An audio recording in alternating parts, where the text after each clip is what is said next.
Good morning, 4th grade. Happy Monday. It is 4B co-teacher Mr. Armano from Syracuse Academy of Science and Citizenship.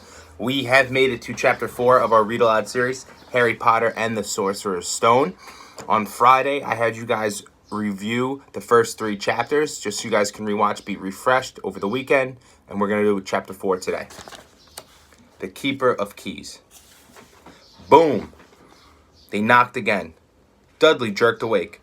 "Where's the cannon?" he said stupidly. There was a crash behind them, and Uncle Vernon came skidding into the room. He was holding a rifle in his hands.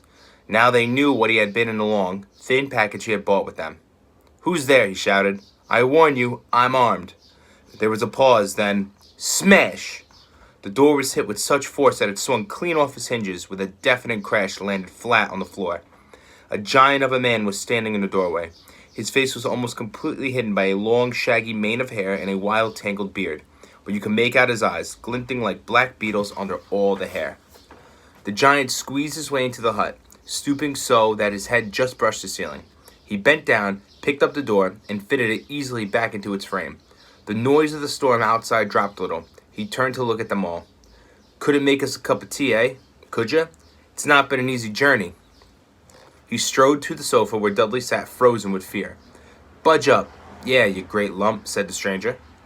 Dudley squeaked and ran to hid behind his mother, who was crouching terrified behind Uncle Vernon. "And here's Harry," said the giant. Harry looked up into the fierce, wild, shadowy face and saw that the beetle's eyes were crinkled in a smile. "Last time I saw you, you was only a baby. You look a lot like your dad, but you got your mom's eyes."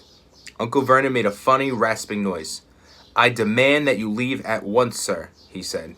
"You are breaking and entering." "Ah, shut up, Dursley, you great prune." He reached over to the back of the sofa, jerked the gun out of Uncle Vernon's hands, bent it into a knot as easily as it had been made of rubber, and threw it into the corner of the room. Uncle Vernon made another funny noise, like a mouse being trotted on. "Anyway, Harry, a very happy birthday to you. Got something for you here. I might have sat on it at some point, but it'll taste all right." From an inside pocket of his black overcoat, he pulled a slightly squashed box. Harry opened it with trembling fingers. Inside was a large, sticky chocolate cake that said, "Happy Birthday, Harry," on it. Harry looked up at the giant. He meant to say thank you, but the words got lost on the way to his mouth, and what he said instead was, "Who are you?" The giant chuckled. "True, I haven't introduced myself. Rubius Hagrid, Keeper of Keys and Grounds at Hogwarts." He held out an enormous hand and shook Harry's whole arm. "What about that tea, then, huh?" he said, rubbing his hands together. I'd not say no to some stronger if you got it." His eyes fell on the empty grate with the shriveled chip bags in it, and he snorted. He bent down over the fireplace. They couldn't see what he was doing, but when he drew it back a second later, there was a roaring fire there. It filled the whole damp hut with flickering light, and Harry felt the warmth wash over him as though he'd sunk into a hot bath. The giant sat back down on the sofa, which sagged under his weight, and began taking all sorts of things out of the pockets of his coat. A copper kettle, a squashy package of sausages, a poker, a teapot, several chip mugs, and a bottle of some amber liquid that he took a swig from before starting to make tea. Soon, the hut was full of sound and smell of sizzling sausage. Nobody said a thing while the giant was working, but as he slid the first 6 fat, juicy, slightly burnt sausages from the poker, Dudley fidgeted a little. Uncle Vernon said sharply, "Don't touch anything he gives you, Dudley." The giant chuckled darkly. "Your great puddin' of a son don't need fattening any more, Dursley. Don't worry." He passed the sausages to Harry, who was so hungry he had never tasted anything so wonderful, but still couldn't take his eyes off the giant. Finally, as nobody seemed to be explaining anything, he said, "I'm sorry, but I still don't really know who you are." The giant took a gulp of tea, wiped his mouth with the back of his hand. "Call me Hagrid. Everyone does. And like I told you, I'm Keeper of Keys at Hogwarts. You know all about Hogwarts, of course." No," said Harry. Hagrid looked shocked. "Sorry," said Harry. "Sorry," barked Hagrid, turning to stare at the Dursleys, who shrank back into the shadows. "It's them as should be sorry. I knew you were getting your letters, but I never thought you wouldn't even know about Hogwarts, for crying out loud. Did you never wonder where your parents learned it all?" "All what?" asked Harry. "All what?" Hagrid thundered. "Now wait just 1 second." He leapt into the air. In his anger, he seemed to fill the whole hut. The Dursleys were cowering against the wall. "Do you mean to tell me that he knows nothing about anything?" Harry thought this was going a bit far. He had been to school, after all, and his marks weren't bad. I know some things, he said. I can, do math and stuff.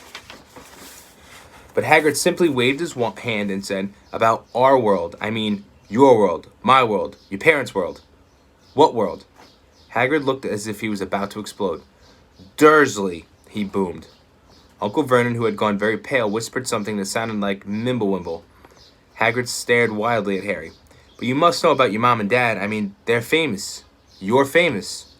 What? My mom and dad weren't famous, were they?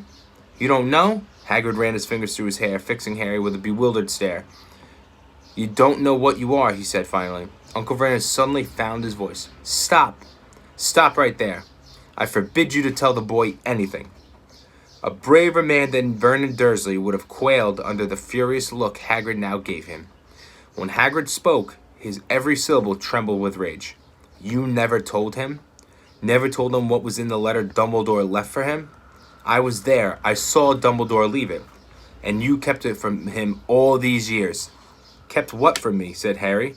Stop! I forbid you! Yelled Uncle Vernon in a panic. Aunt Petunia gave a gasp of horror. Go boil your heads, both of you, said Hagrid. Harry, you're a wizard.